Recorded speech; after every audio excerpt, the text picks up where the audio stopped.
আসসালামু আলাইকুম এভরিওয়ান, কেমন আছেন? আরেকটা রেসিপি নিয়ে হাজির হয়ে গেলাম। আশা করছি রেসিপিটি আপনাদের কাছে ভালো লাগবে। আজকে আপনাদের সাথে শেয়ার করব বেটে নেওয়া ঝামেলা ছাড়াই লইট্টা শুটকি ভর্তা।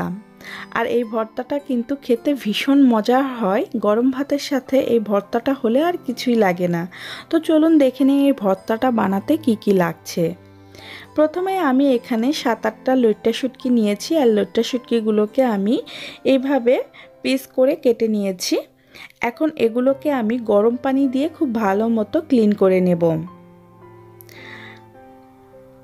আপনারা চাইলে শুটকিটা একটু বাড়িয়ে বা কমিয়ে নিতে পারেন। এখন চুলায় একটা প্যান বসিয়ে দিয়ে এখানে পরিমাণ মতো তেল দিয়েছি। আর এর মধ্যে দিয়ে দিচ্ছি 7-8টা রসুনের কোষ। এখন রসুনের কোষগুলোকে খুব ভালো মতো নেড়ে চেড়ে একটু ভেজে নেব।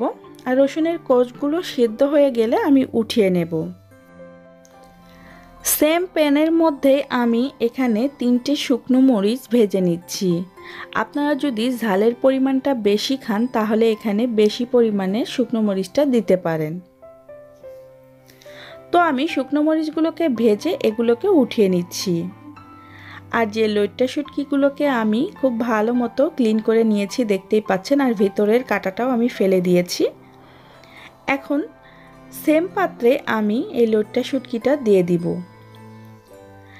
এখন আস্তে আস্তে এগুলোকে ভেজে নেব। আর ভাজতে ভাজতেই এটা পুরোপুরি সেদ্ধ হয়ে যাবে। এখানে দিয়ে দিচ্ছি 1/4 টিস্পুন হলুদ গুঁড়া। এখন আমি এগুলোকে ভেজে নেব। আর ভাজতে ভাজতেই দেখবেন পুরোপুরিভাবে সেদ্ধ হয়ে গেছে। এই যে দেখতেই পাচ্ছেন এগুলো পুরোপুরিভাবে সেদ্ধ হয়ে গেছে। আর প্যানের গায়ের সাথে লেগে লেগে যাচ্ছে। তো এটাকে খুব ভালো মতো ভেজে নিতে হবে। একটা পর্যায়ে প্যানের গা থেকে এগুলো ছেড়ে দেবে। সেই পর্যায়ে আপনাদেরকে বুঝতে হবে যে এটা হয়ে গেছে। এখন এর মধ্যে আমি সামান্য পরিমাণ লবণ অ্যাড করে দিলাম। লবণ দিয়ে এটাকে আমি খুব ভালো মতো ভেজে নিচ্ছি।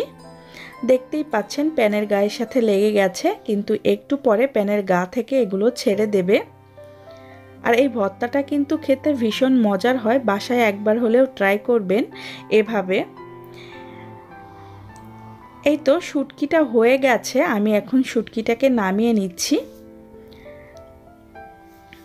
এখন একটা বোল নিয়ে নিয়েছি। এখন এর মধ্যে দিয়ে দিচ্ছি শুকনো মরিচ আর দিয়ে দিব স্বাদ মতো লবণ। লবণ আমরা যেহেতু আগেও ব্যবহার করেছি এজন্য বুঝে শুনেই দিতে হবে। শুকনো মরিচটাকে খুব ভালো মতো মাখিয়ে নিয়েছি। এগুলোকে এখন একপাশে রেখে দিয়ে আমি যে রসুনগুলো ভেজে নিয়েছি এগুলোকেও এখন আমি এই মরিচের সাথে খুব ভালো মতো মিশিয়ে নেব। শুকনো মরিচ আর রসুনগুলোকে আমি খুব ভালো মতো মিশিয়ে নিচ্ছি। এখন এর মধ্যে অ্যাড করে দিচ্ছি 1/3 কাপ পেঁয়াজ। আপনারা যদি পেঁয়াজের পরিমাণটা বেশি খেতে চান তাহলে একটু বেশি পরিমাণে দিতে পারেন। আর চাইলে এখানে আপনারা ভেজেও দিতে পারেন, তবে এই ভর্তাতে কাঁচা পেঁয়াজটা দিলেই খেতে ভীষণ মজার হয়। আর দিয়ে দিলাম স্বাদ মতো সরিষার তেল। অনেকেই সরিষার তেলটা ভর্তাতে খেতে পছন্দ করেন না, তারা স্কিপ করতে পারেন। এখন ভালো মতো নেড়ে চেড়ে শুটকিটা অ্যাড করে দিচ্ছি। এখন শুটকিটাকে খুব ভালো মতো মাখিয়ে নেব। দেখেন দেখে কতটা লোভ লাগছে, তাই না? এখন এর মধ্যে অ্যাড করে দেব 3 টেবিল চামচ ধনিয়া পাতা। আর ধনিয়া পাতাটা দেওয়ার চেষ্টা করবেন, এতে করে স্বাদটা দ্বিগুণ হয়। তো আমাদের তৈরি হয়ে গেল হাতে মাখা লইট্টা শুটকি ভর্তা।